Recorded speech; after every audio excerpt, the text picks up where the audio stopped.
ಬಾಗಲಕೋಟೆ ಜಿಲ್ಲಾ ಕಾಂಗ್ರೆಸ್ ಅಧ್ಯಕ್ಷ ಸ್ಥಾನಕ್ಕಾಗಿ ಈ ಬಾರಿ ಭಾರಿ ಪೈಪೋಟಿ ಏರ್ಪಟ್ಟಿದ್ದು ಬರೋಬ್ಬರಿ 23 ಮಂದಿ ನಾಯಕರು ಆಕಾಂಕ್ಷಿಗಳಾಗಿ ಅರ್ಜಿಯನ್ನ ಸಲ್ಲಿಸಿದ್ದಾರೆ.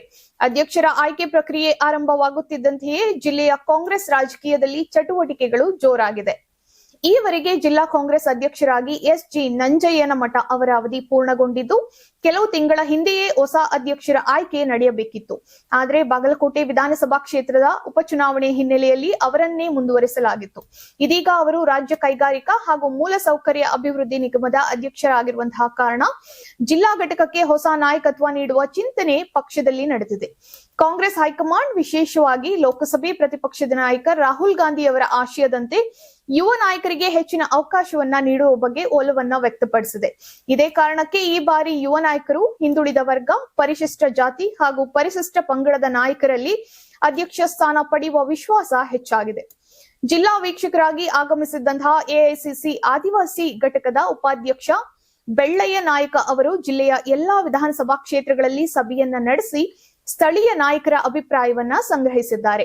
ಹಲವು ಮುಖಂಡರೊಂದಿಗೆ ಪ್ರತ್ಯೇಕವಾಗಿ ಮಾತುಕತೆ ನಡೆಸಿರುವಂತಹ ಅವರು 6 ರಿಂದ 8 ಆಕಾಂಕ್ಷಿಗಳ ಹೆಸರನ್ನ ಹೈಕಮಾಂಡ್ಗೆ ಶಿಫಾರಸು ಮಾಡುವುದಾಗಿ ತಿಳಿಸಿದ್ದಾರೆ. ಈ ಬಾರಿ ಅಧ್ಯಕ್ಷರ ಆಯ್ಕೆಯಲ್ಲಿ ಕೇವಲ ಹಿರಿಯತೆ ಮಾತ್ರವಲ್ಲ, ಪಕ್ಷ ಸಂಘಟನಾ ಸಾಮರ್ಥ್ಯ, ಜನರೊಂದಿಗೆ ಹೊಂದಾಣಿಕೆ, ಸಾಮಾಜಿಕ ಸಮೀಕರಣ, ಸ್ಥಳೀಯ ನಾಯಕರ ಅಭಿಪ್ರಾಯ ಹಾಗೂ ಮುಂದಿನ ಚುನಾವಣೆಗಳ ಲೆಕ್ಕಾಚಾರ ಕೂಡ ಪ್ರಮುಖ ಪಾತ್ರ ವಹಿಸುವಂತಹ ಸಾಧ್ಯತೆ ಇದೆ. ಹೀಗಾಗಿ ಅಂತಿಮವಾಗಿ ಯಾರಿಗೆ ಅವಕಾಶ ಸಿಗಲಿದೆ ಎಂಬ ಕುತೂಹಲ ಹೆಚ್ಚಾಗಿದೆ.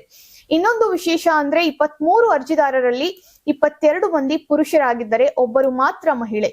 ಶಾಸಕ ಉಮೇಶ್ ಮೇಟಿ ಅವರ ಸಹೋದರಿ ಮಹಾದೇವಿ ಮೇಟಿ ಏಕೈಕ ಮಹಿಳಾ ಅಭ್ಯರ್ಥಿಯಾಗಿ ಅರ್ಜಿಯನ್ನ ಸಲ್ಲಿಸಿದ್ದು ಗಮನವನ್ನ ಸೆಳೆದಿದ್ದಾರೆ. ನಾಗರಾಜ ಹದ್ಲಿ, ಮಂಜುನಾಥ ವಾಸನದ, ಶಿವಾನಂದ ಉದಪುಡಿ, ವಿಜುಗೌಡ ಪಾಟೀಲ, ಸಂತೋಷ ಬದಲಿ ದೇಸಾಯಿ, ರಮೇಶ್ ಬದ್ನೂರ, ಹಾಜಿ ಸಾಬ್ ದಂಡಿನ, ಇಬ್ರಾಹಿಂ ಕಲಾದಗಿ, ಅಬ್ದುಲ್ ಹಮೀದ್ ಮಲ್ಬಾರಿ, ಅಯ್ಯೂಬ್ ಖಾನ್ ಭಾಗೇವಾಡಿ, ರವೀಂದ್ರ ಕಲ್ಬುರ್ಗಿ, ಶ್ರೀಶೈಲ ದಳವಾಯಿ, ಮಹಂತೇಶ ಹಟ್ಟಿ, ವೆಂಕಟಾಚಲಪತಿ ಬಳ್ಳಾರಿ, ಚಂದ್ರಶೇಖರ ರಾಠೋಡ, ರಾಜು ಮನ್ನಿಕೇರಿ, ಎನ್.ಬಿ. ಗಸ್ದಿ, ಪೀರಪ್ಪ ಮ್ಯಾಗೇರಿ, ಪರಶುರಾಮ ಮಹಾರಾಜನವರ, ವೈಸಿ ಕಾಂಬಳೆ, ಹನುಮಂತ ಡೋಣಿ, ಬಾಲರಾಜ ಚೌಹಾಣ್, ಮಹದೇವಿ ಮೇಟಿ ಅರ್ಜಿಯನ್ನ ಸಲ್ಲಿಸಿದ್ದಾರೆ.